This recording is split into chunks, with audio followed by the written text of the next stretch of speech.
لو بتعاني من احلام اليقظه وبتدوري على علاج ليها ونفسك تتعالجي منها، فان شاء الله حل مشكلتك عندي باذن الله. هعمل مجموعه فيديوهات سلسله التعافي من احلام اليقظه، وان شاء الله هتخلصي من الصداع والسيناريوهات اللي على طول بتعمليها جوه دماغك وماليه حياتك ومش قادره تعيشي حياه طبيعيه بسببها، وهنتعالج وهنتعافى مع بعض ان شاء الله. تبقى سلسله فيديوهات جميله وهتستفادوا منها جدا.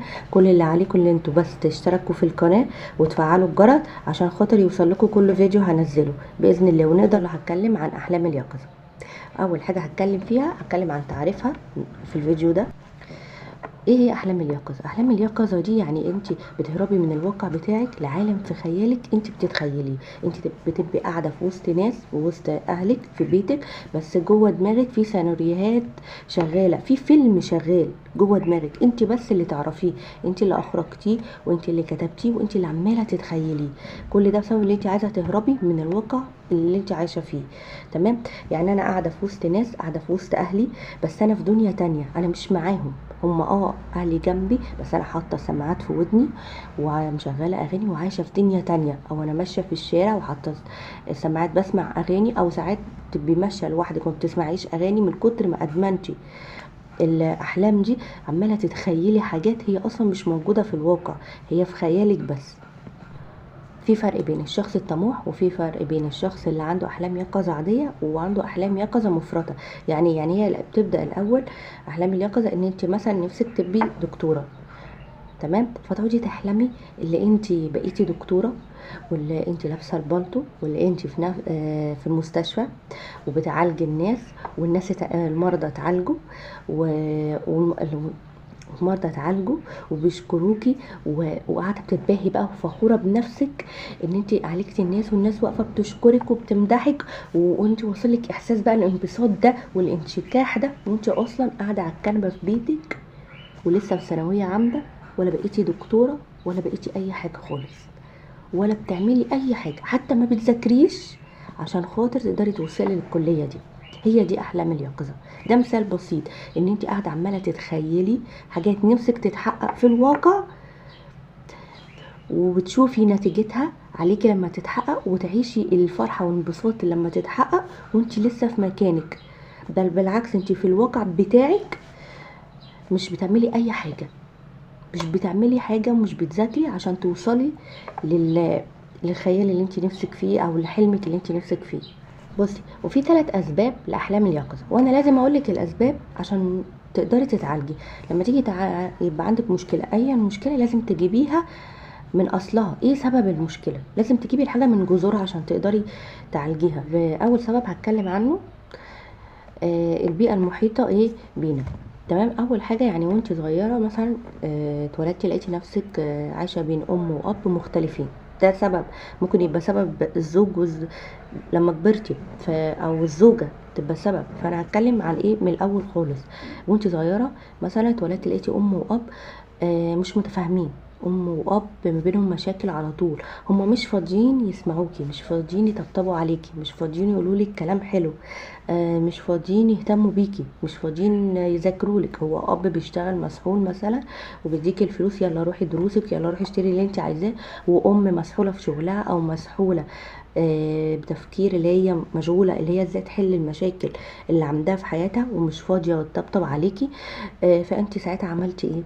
رحتي جبتي عروسه حلوه وقعدتي تلبسيها وتعملي لها فساتين وتسرحي لها شعرها، وتخيلتي ان العروسه دي هي اختك او بنتك، او تخيلتي العروسه دي هي انتي وانت وجبتي عروسه تانية عملتيها بنتها، وقعدتي تعملي بقى سيناريوهات كده وحوارتي بقى عروسه، هنتخيل ان ده عروسه ودي عروسه تانية.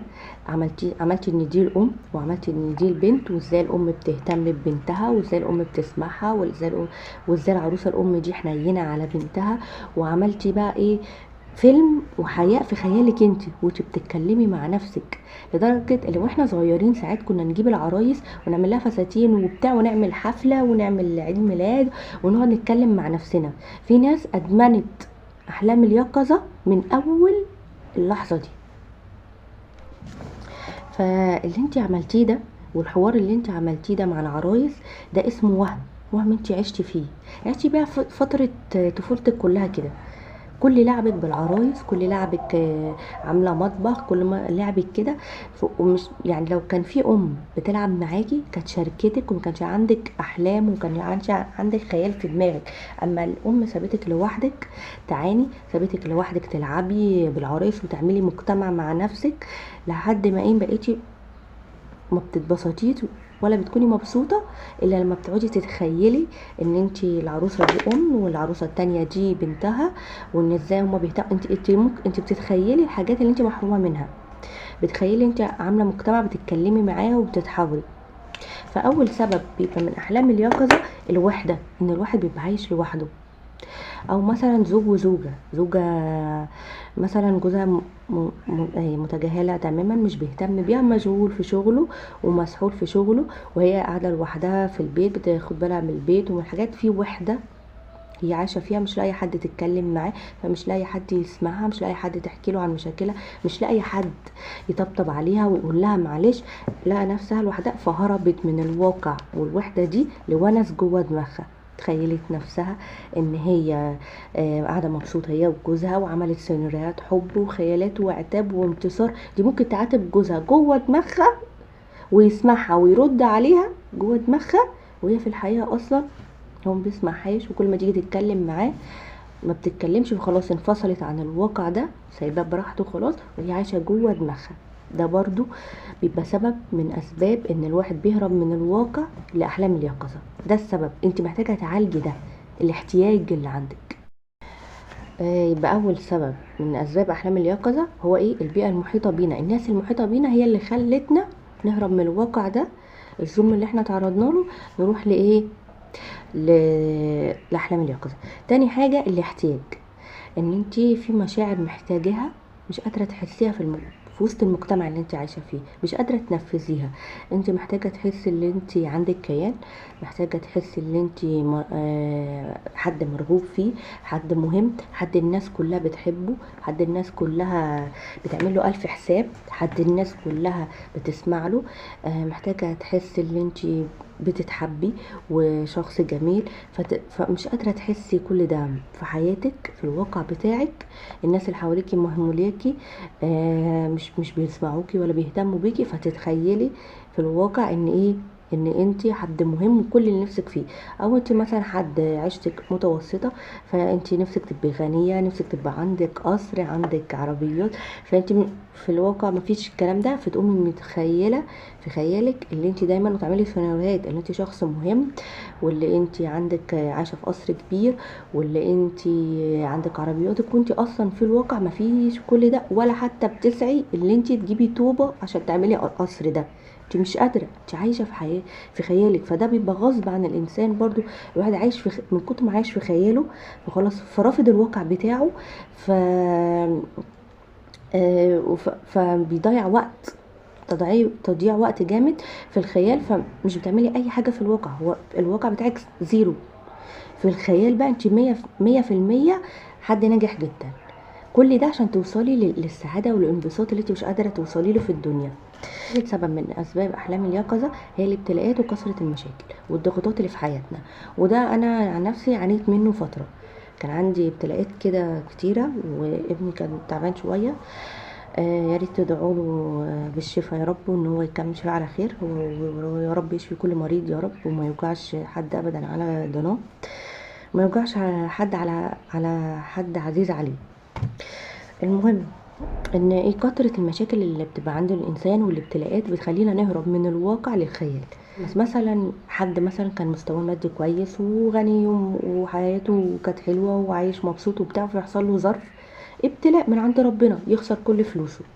فالشخص ده يعمل بدل ما يسعى اللي هو يجتهد تاني واللي هو يشتغل ويبدأ اللي هو يسعى في حياته عشان خاطر يرجع تاني للمستوى او يستر لمستوى حتى يستر نفسه بيه، لا، هو ينعزل عن الواقع ويتخيل اللي هو لسه عايش في المستوى اللي هو كان فيه، هو لسه غني، هو لسه عنده عربيته، هو بس عربية بتتصلح. هو في ناس بتعمل سيناريوهات في دماغها، يعني فيلم فعلا، لا ده انا غني، انا لسه عايش في المكان الفلاني، انا بنزل من العربيه، بعمل مش عارفه ايه ريموت العربيه تشتغل، رايح المشوار الفلاني ويرجع ويسافر الساحل ويجي وهو قاعد مكانه.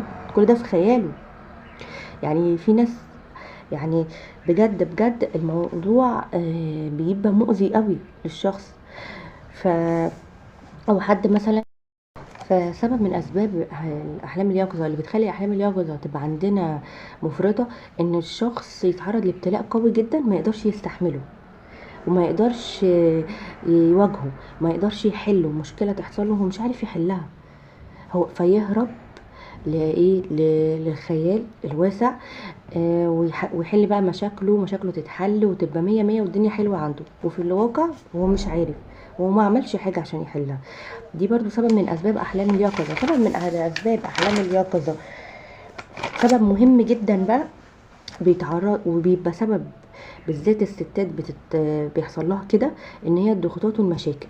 ان هي تبقى مثلا عايشه في متزوجه مثلا وعايشه، يحصل مثلا مشكله بينها وبين حماتها او بين اخت جوزها، او يحصل مشكله هي ومرات اخوها، واي شخصيه يحصل بينها وبينها مشكله، وحماتها دي تمسكها تبهدلها وتهينها، وهي واقفه قدامها ما ردتش وما عرفتش ترد وما عرفتش تدافع عن نفسها، ولا عرفت حتى تواجه تواجه الشخص اللي اذاها ده، ولا عرفت ترد ولا عرفت تعمل اي حاجه، ولا حد جه مثلا خد حقها ولا اتكلم ولا اي حاجه. فتحس بالقهر وتحس بالعجز وتحس ان هي مضطره، وان هي في حد غاصبها على حاجه، وان هي في حد عاملها وحش وما ردتش، تحس بكل الزعل ده والقهر.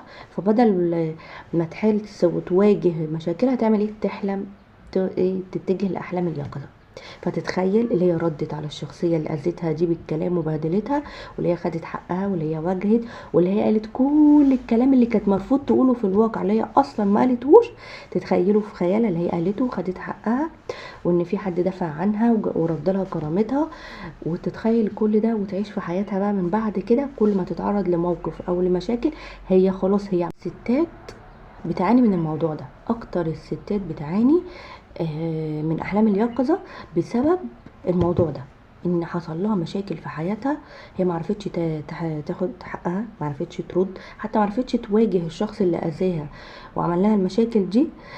وما لقيتش حد يجيب لها حقها، فيعني تهرب من الواقع الاليم اللي هي عايشه فيه والظلم والقهر ده، ان هي باحلام اليقظه.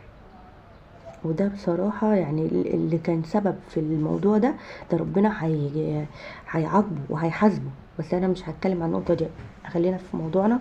ان هي اللي بتهرب من احلام اليقظة وتحل مشاكلها وتعيش سعيدة ومبسوطة وراضية، والناس كلها راضية عنها، وجوزها حبيبها وعيالها بقوا حلوين، والناس بقوا يحترموها، وهي محدش بيقدر يزعلها. كل ده في خيالها، وهي في الواقع يا عيني مظلومة مقهورة، معرفتش تعمل اي حاجة ولا عرفت ترد كرامتها. ده سبب من اسباب بيبقى عند معظم الستات، معظم البنات بتشتغل، بيبقى مديرها مثلا كلمها بطريقه مش كويسه، هي ما قدرتش ترد عليه عشان ما تخسرش شغلها، فيعني تقعد تتخيل طول النهار اللي هي مسكته كلته بستفته وقعدت ترد عليه وهي اصلا ما عملتش حاجه، وتبدا من هنا تعاني بقيه حياتها ممكن عشان موقف. فممكن موقف صغير يخلي انسانه تعاني لسنين طويله. فاحنا لازم، عشان كده بقول ايه، لازم اللي تشوفني او اي حد يشوفني دلوقتي لازم تكتبي انت ايه السبب. انا قلت لك 3 اسباب اهو، ممكن تبقى البيئه المحيطه بيكي، فتحسني من البيئه وتسامحي. لو انت دلوقتي خلاص كبيره وسبتي بيت اهلك، او مامتك وباباكي لسه عايشين، فخلاص سامحي وانسي، حاولي تتعافي. هتكلم عن الموضوع ده بوضوح الفترات الجايه ان شاء الله، ازاي نتعافى عن الموضوع ده ان شاء الله، في فيديو لوحده، ازاي نتعافى من اللحظات المؤلمه. تاني حاجه، لو انت السبب مثلا البيئه المحيطه بيكي، اول حاجه هتكتبي وتحاولي ايه، الكتابه بتريح لما بتشوفي سبب الحاجه اللي اذاكي قدامك وانت كاتباها، بتستصغريها بتستصغريها فبتحسي براحه، فبتقدري تعالجيها واحده واحده، بتشوفي حتى العلاج قدام عينك. تاني الاحتياج، تمام. لو انت مثلا بتعاني بسبب احتياج عندك وتكتبيه ايه هو الاحتياج، هتقدري تشوفيه قدام عينك، فهتقدري تمشي فيه خطوه خطوه. نفسك مثلا تبقي دكتوره، هتقدري، لا انا كل اللي انا فيه ده، كل الاحلام اللي انا فيها ده بسبب ان انا نفسي اخش كليه الطب. فتقدري تذاكري، هتبداي بقى ايه بالعملي، هتبداي تطبقي عملي. لا انا لازم اذاكر، لازم اعمل جدول، لازم امشي على الخطوات دي عشان اقدر اوصل للحلم اللي انا بحلمه وبيعذبني جوه خيالي، الاحتياج بتاعي، احتياج الحب. ده اكتر حاجه الناس بتتألم منها. نفسك تتحبي ونفسك تحبي، نفسك تعيشي قصة حب جميلة. طبعا الاحتياج ده لما تكتبيه برضو، لو انت متزوجه هتقعدي تتكلمي مع جوزك، هتقعدي تصلحي علاقتك بجوزك عشان توصلي اللي انت فيه. يعني اكتبي اللي انت اللي بتعاني ايه سبب، او ايه الخيالات اللي انت بتعاني منها. لازم تكتبي ايه اللي انت بتعاني منه. حاجه من الاسباب اللي هي ايه الضغط والمشاكل، لازم تعرفي ايه المشاكل اللي خلتك توصلي لكده. لازم تعرفي انت عماله تتخيلي 24 ساعه اللي انت بتاخدي حقك. طب ايه اللي معذبك، ايه الشخص اللي قهرك وظلمك وخلي حياتك فيها كبت. لازم تكتبي ايه السبب اللي وصلك لكده. لازم تقعدي مع نفسك وبهدوء تعرفي سبب خيالاتك دي ايه. وهنصحك نصيحة، كل ما تتخيلي حاجة اكتبيها وانت هتعرفي السبب، هتعرفي احتياجك، هتعرفي السبب. الاحلام اليقظة السبب اللي بيخليكي تهربي من الواقع بتاعك، تجري على احلام اليقظة، فهتقدري تعالجي. وان شاء الله باذن الله هنقدر نتعافى مع بعض واحده واحده. ويا ريت ما تنسوش تقولوا لي في التعليقات ايه الاسباب اللي انتوا بتعانوا منها، ايه اكتر حاجه بتعانوا منها، عشان ايه اتكلم عنها بالتفصيل ان شاء الله. وما تنسوش تعملوا اشتراك للقناه عشان يوصل لكم الفيديوهات، وتفعلوا زر الجرس عشان يوصل لكم تنبيه على طول ان انا نزلت فيديو فتقدروا تشوفوه. وان شاء الله باذن الله تبقى رحله جميله ورحله تعافي وان شاء الله نقدر نحقق اللي نفسنا فيه.